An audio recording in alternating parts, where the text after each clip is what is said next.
General Dyer है, नरेंद्र मोदी कायर है, नरेंद्र मोदी कायर है, तानाशाही नहीं चलेगी, नहीं चलेगी, नहीं चलेगी। छात्रों को इंसाफ दो, इंसाफ दो, इंसाफ दो, तानाशाही नहीं चलेगी, नहीं चलेगी, नहीं चलेगी। राहुल गांधी जिंदाबाद, जिंदाबाद, जिंदाबाद। नीट सीबीएसई परीक्षा अनियमितताओं के विरोध में कांग्रेस का कैंडल मार्च, छात्रों के समर्थन में किया सत्याग्रह। अयोध्या 25 जुलाई 2026। नीट एवं सीबीएसई परीक्षाओं में कथित अनियमितताओं, छात्रों के भविष्य से जुड़े मुद्दों और लोकतांत्रिक आवाजों के दमन के विरोध में जिला एवं महानगर कांग्रेस कमेटी अयोध्या के संयुक्त तत्वावधान में शनिवार को विशाल कैंडल मार्च एवं सत्याग्रह का आयोजन किया गया। कांग्रेस कार्यकर्ता शहीद स्तंभ, सिविल लाइंस पर एकत्र हुए, जहां से हाथों में मोमबत्तियां लेकर गांधी पार्क स्थित महात्मा गांधी की प्रतिमा तक कैंडल मार्च निकाला गया। इसके बाद गांधी प्रतिमा के समक्ष शांतिपूर्ण सत्याग्रह एवं सांकेतिक अनशन किया गया। छात्र आंदोलनों के दौरान जान गंवाने वाले छात्र छात्राओं को श्रद्धांजलि अर्पित करते हुए 2 मिनट का मौन भी रखा गया। जिला कांग्रेस अध्यक्ष चेतनारायण सिंह ने कहा कि छात्रों के व्यापक आंदोलन और नेता प्रतिपक्ष राहुल गांधी द्वारा लगातार उठाई गई आवाज के बढ़ते जनदबाव के बाद केंद्र सरकार को केंद्रीय शिक्षा मंत्री का इस्तीफा लेना पड़ा। उनका कहना था कि यदि सरकार छात्रों के भविष्य के प्रति संवेदनशील होती तो यह फैसला आंदोलन के शुरुआती दौर में ही लिया जाता, लेकिन सरकार ने लंबे समय तक छात्रों की पीड़ा को नजरअंदाज किया। महानगर कांग्रेस अध्यक्ष सुनील कृष्ण गौतम ने केंद्रीय शिक्षा मंत्री के इस्तीफे को शिक्षा व्यवस्था की विफलता की स्वीकारोक्ति बताते हुए कहा कि भाजपा सरकार लोकतांत्रिक संस्थाओं को कमजोर कर रही है और विरोध की आवाजों को दबाने के लिए सरकारी तंत्र का दुरुपयोग कर रही है। उन्होंने कहा कि कांग्रेस छात्रों, युवाओं और संविधान की रक्षा के लिए अपना संघर्ष जारी रखेगी।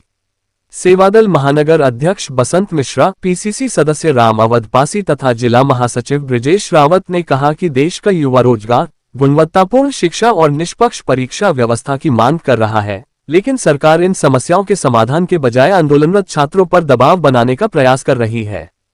उन्होंने शिक्षा व्यवस्था में पारदर्शिता सुनिश्चित करने की मांग दोहराई। जिला प्रवक्ता शीतला पाठक और सेवादल जिला अध्यक्ष फ्लावर नकवी ने कहा कि किसी भी लोकतांत्रिक राष्ट्र की सबसे बड़ी ताकत उसके छात्र और युवा होते हैं। यदि उनके भविष्य के साथ खिलवाड़ होगा तो कांग्रेस पार्टी चुप नहीं बैठेगी। उन्होंने परीक्षा प्रणाली में व्यापक सुधार और दोषियों के विरुद्ध सख्त कार्रवाई की मांग की। कार्यक्रम में पीसीसी सदस्य उग्रसेन मिश्रा, अनुसूचित जाति प्रकोष्ठ अध्यक्ष रामसागर रावत, जिला महासचिव अश्विनी सिंह मधुर, पूर्व महानगर अध्यक्ष वेद सिंह कमल, उमेश उपाध्याय, डी.एन. वर्मा, अशोक कनौजिया, पूर्व सभासद जनार्दन मिश्रा, डॉक्टर विनोद गुप्ता, धीरेन्द्र सिंह बबलू, आसाराम जगर्थ, शेख खालिद खान, रुद्र प्रताप सिंह, ऋषु मेहताब, धर्मेंद्र सिंह, अशोक राय, अशोक कुमार शर्मा, कल्लू शर्मा, विजय श्रीवास्तव मटरू, विशाल दुबे, सतीश सिंह, फिरोज अंसारी सहित बड़ी संख्या में कांग्रेस कार्यकर्ता मौजूद रहे। पूर्व निर्धारित था ये कैंडल मार्च जो जंतर मंतर में छात्र धरना दे रहे हैं, उन पर बिना वर्दी के सिविलियन टाइप के लोगों ने छात्र और छात्राओं के साथ दुर्व्यवहार किया। छात्राओं को पुलिस ने मारा। उनके जो है जिन अंगों को नहीं छूना चाहिए था उन अंगों को छूने का प्रयास किया गया और पूरी तानाशाही इस नरेंद्र मोदी सरकार ने उन छात्रों से दिखाई। आज उसके विरोध में हम लोग यहाँ इकट्ठा हुए।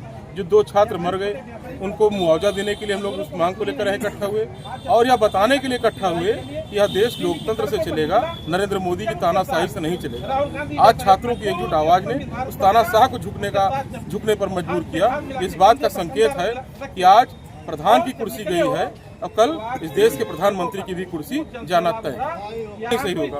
हम तो लगातार प्रधानमंत्री की बर्खास्तगी की मांग कर रहे हैं। इन सब चीज़ों के पीछे चाहे वो चढ़ावा चोरी का मामला हो, चाहे नीट के पेपर के खुलासे का मामला हो, अगर इनको इस्तीफा लेना ही था तो ये पहले ही हफ्ते में ले लिए होते। आखिर इन्होंने इतना इंतजार क्यों किया? निश्चित रूप से इनके मन में काला था और ये प्रधान का इस्तीफा नहीं देना चाहते थे, लेकिन छात्रों के दबाव में और जब इस आंदोलन में हमारे नेता राहुल गांधी ने जब उतरे उससे भारतीय जनता पार्टी की सरकार पूरी तरह घबरा गई और राहुल गांधी जी के दबाव में आकर उनको प्रधान का इस्तीफा लेना पड़ा। और राहुल गांधी जी वो आवाज़ है, इनकी आवाज़ के दबाव में निश्चित तौर पर आने वाले समय में नरेंद्र मोदी को भी इस्तीफा देना पड़ा।